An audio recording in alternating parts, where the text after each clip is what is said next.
guys, Jared here, and sorry for the lighting. It's a really dark, rainy day, and I've just got this lovely lamp there for light source.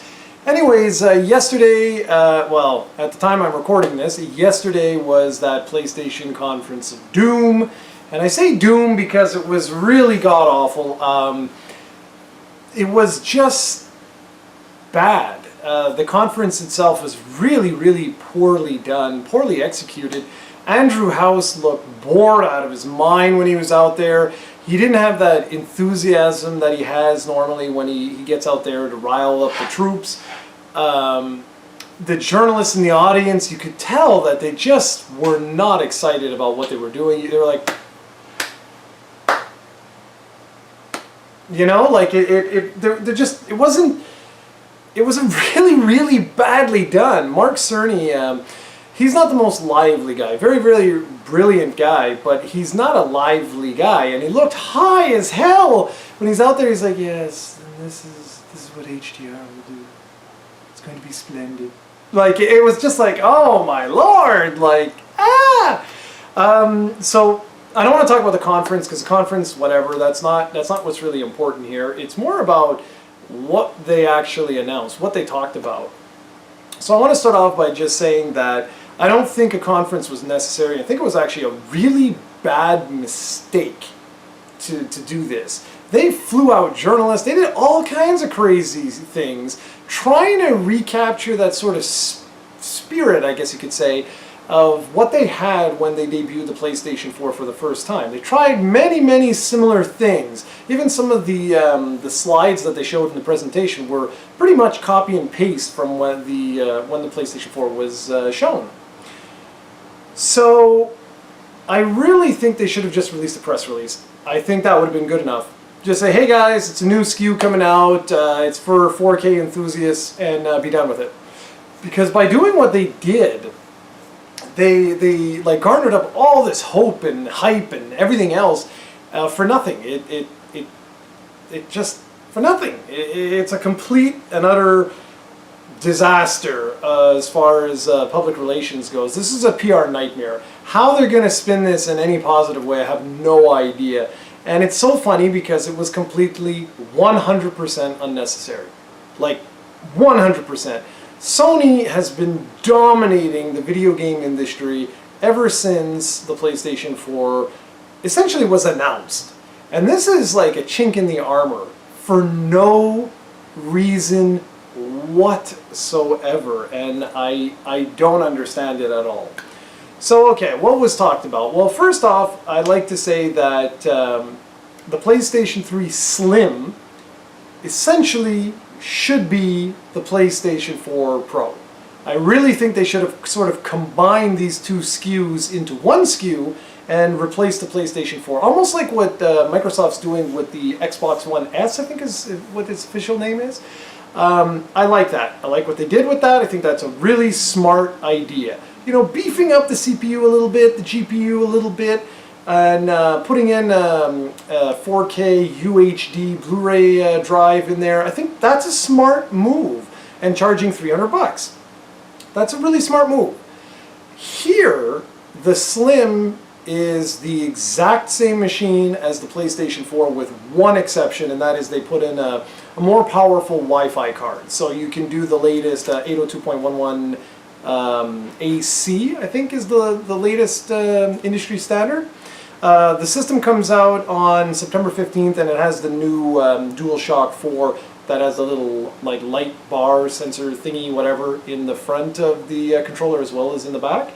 So the Slim, honestly, it's okay. It's an entry-level PlayStation 4. I'm okay with that, but considering what Neo is, I kind of wonder, like I said, why they didn't just combine these two into one SKU moving forward, saying, "Oh, hey guys, you know, we've heard some cries for some 4K support.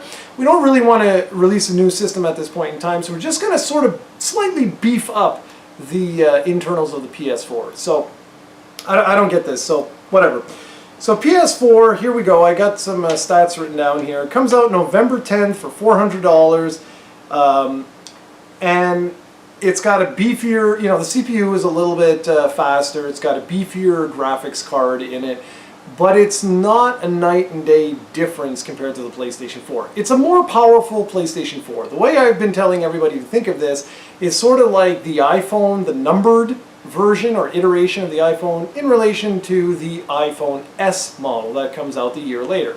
That's sort of what this feels like. This feels like a PlayStation 4 S. In and of itself, that's not so bad. Okay, it's not the end of the world. I know people are complaining and freaking out and everything else, but to me, I'm okay with the standard model and having like an S model a few years later. I don't think it's necessary. I don't think it's necessary at all, but I wouldn't really complain too much about that. It's what this system has, what they've done to this system that's got me sort of scratching my head, because it doesn't feel like an S model, you know? So, why? Well, first off, it's not going to be able to do any 4K, native 4K resolution games. That, no way in hell. The graphics card that they put in there will never be able to handle 4K out of the box. It's going to have to basically be streamed up. So, okay, again, it's not the end of the world. They will allow for 4K streaming from Netflix and YouTube. So, okay, all right, that's cool. They said that HDR, high dynamic range, which is beautiful. If you've seen that in any stores, or if you're lucky enough to own a 4K HD TV with HDR built in, that's pretty cool. I mean, it's beautiful. It's absolutely beautiful. But there's something that they mentioned at the conference that a lot of people didn't really pick up on. And I think it was Mark Cerny who did it. HDR is brand new. This is like a new technology that the specifications for it aren't there yet. And there are two rival platforms or specifications that are currently on the market. There's Dolby Vision and there's HDR10. Now, why mention this? Well, because what if the industry standard changes from one to the other? It's possible they could do a firmware update, I guess. I don't really know enough about the technology, but I'm always leery with these sorts of things. I don't feel confident when a company comes out and says we're supporting HDR, and then you send them a little tweet or something and you say, yeah, okay, but which one is it? Which one are you supporting? Because we all know Sony. We all know Sony. How the Vita can communicate with the, with like say like the PS3 better than it can with the PS4 makes no sense. That doesn't make any sense. Back in the day, you could buy a Sony camcorder, plug it into your PlayStation 3, and it wouldn't recognize it. It would be like, well, it's an unsupported file format for videos. It's the same family of products. What? Like it's Sony products. So what I'm getting at here is, let's say tomorrow I go out and I buy a 4K UHD, Ultra HD television set from Sony.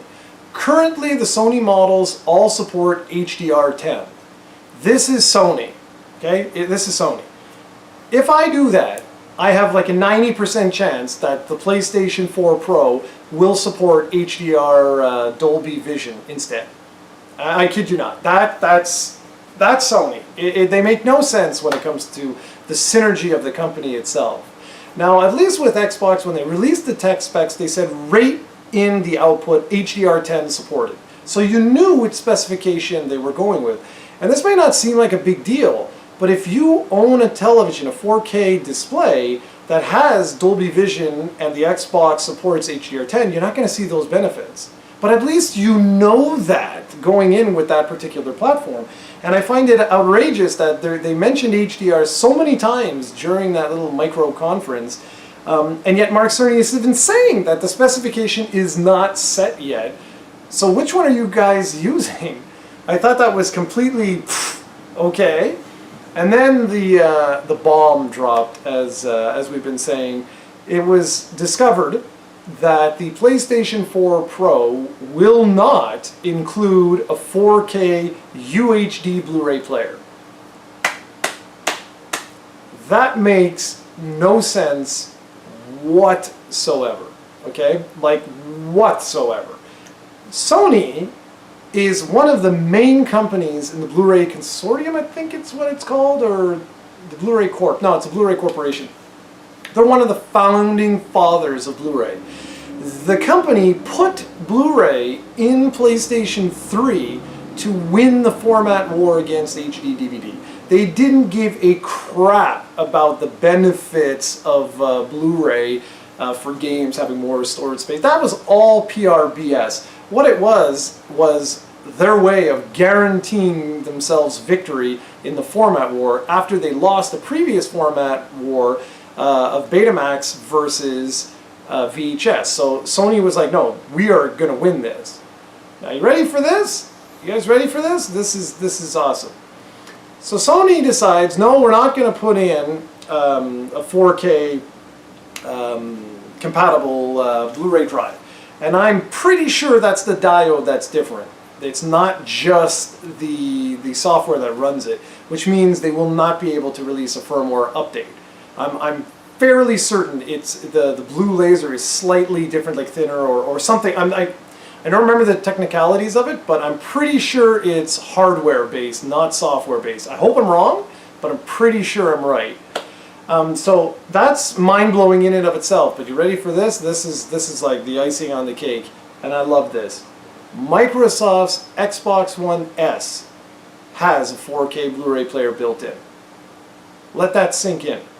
So every Xbox that's released with that Blu-ray player inside, the Blu-ray Corporation gets a licensed fee for that. So they get money from Microsoft for every single unit that they sell. It's not actually true, it's more, it encompasses the whole product line, but whatever.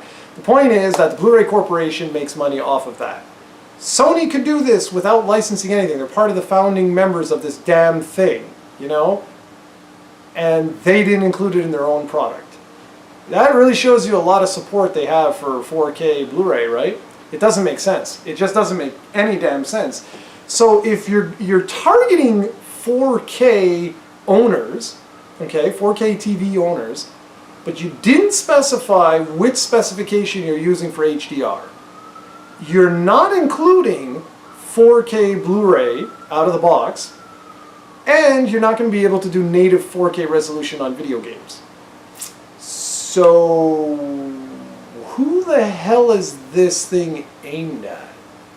And you'll notice during this whole video, I haven't really talked anything about the Scorpio, because I don't think that is a proper comparison. Microsoft, they can PR spin however they want, but the Scorpio truly is the Xbox 4. It is. The specs of that thing are like, I think it's 6 or 8 times what the Xbox One is in its current form. So I don't think that's a fair comparison, because I don't think that's what Sony's intention was. I think Microsoft's intention was, yeah, we'll tell everybody that, yeah, you know, it's forwards compatible, but I think the truth of the matter is, they're going to come out, they're going to show you all kinds of games that you already own that will look significantly better, for sure. But I think what they'll then say is, you know, like, well, this game is exclusive on that platform. I don't care what BS they say, guys. I mean, I've heard it all before.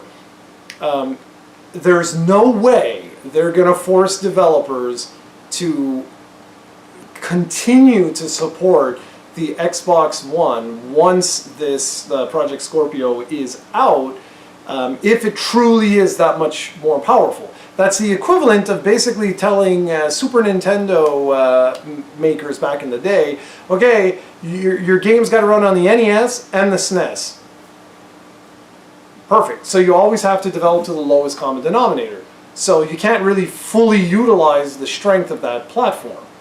So on the PS4 Pro side, that kind of makes sense because the power isn't really enough, you know? You may be able to get greater frame rate, maybe higher fidelity graphics, things of that nature, but it's not going to be that night and day difference that the Scorpio will give us in relation to the Xbox One. So that's why I don't really want to compare that. I think this is really two completely different things here. Microsoft is basically going to probably do something really big when they release their whatever Scorpio ends up getting called.